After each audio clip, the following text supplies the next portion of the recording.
ભરૂચના પૂર્વ મુખ્ય નાયબ દંડક દુષ્યંતભાઈ પટેલ તેઓના મિત્ર મંડળ સાથે પતંગને અવકાશી સફર કરાવી ઉત્તરાયણ પર્વની મજા માણી। ઉત્તરાયણ મકર સંક્રાંતિની આપ સૌને ખૂબ ખૂબ શુભેચ્છા શુભકામનાઓ પાઠવું છું। આપણા જીવનમાં ઊંચાઈઓ સર કરો, આપની બધી મનોકામના પૂરી થાય એવી પ્રભુના ચરણોમાં હું પ્રાર્થના કરું છું।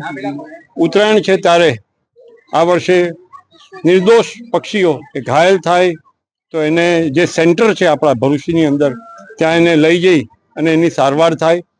ખાસ કરીને પર્યાવરણની વાત કરીએ તો મહેરબાની કરીને કોઈ પરિવાર એ ગુબ્બારો ના ઉડાવે અને જ્યારે ગુબ્બારાથી થતા નુકસાન આપણને પાછળથી ભોગવવા પડે છે, પણ પર્યાવરણને ધ્યાને રાખી ગુબ્બારા પણ આપણે ના ચગાવીએ એવી આપ સર્વને વિનંતી કરું છું।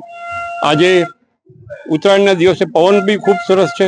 બધા પ્રજાજનોને વિનંતી કે હર્ષો ઉલ્લાસ સાથે પોતે ધ્યાન રાખી, બાળકોનું ધ્યાન રાખી ઉત્તરાયણ કરીએ એવી આપ સૌને વિનંતી પણ કરું છું। ફરીથી ઉત્તરાયણની આપ બધાને ખૂબ ખૂબ શુભેચ્છાઓ શુભકામનાઓ। બીજી બાજુ જિલ્લા ભાજપ પ્રમુખ મારુતિ સેટોદરિયાએ પણ જૂના ભરૂચમાં સહકાર્યકરો તેમજ મિત્રો સાથે પતંગ તેમજ ડીજેના સથવારે પતંગ પર્વની મજા માણી સૌને ઉત્તરાયણ પર્વની શુભેચ્છા પાઠવી। ઉત્તરાયણ પર્વ બાદ જિલ્લા ભાજપ પ્રમુખના નામની જાહેરાત થનાર છે, ત્યારે વર્તમાન પ્રમુખનો પતંગ આજે આકાશમાં ચગ્યો તેમ ચગે છે કે પછી કોઈ પેચ કાપે છે તે જોવું રહ્યું।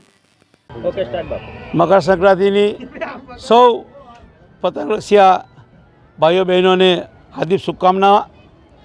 જે રીતે આકાશ રંગબેરંગી પતંગોથી છવાઈ ગયું છે, તેવી રીતે આવનારો દિવસ સર્વેના હૃદયમાં પતંગોની જેમ આકાશમાં ઉડતા રહે તે પ્રકારની એમની પ્રગતિ થાય, સર્વેનું આરોગ્ય ખૂબ સારું રહે।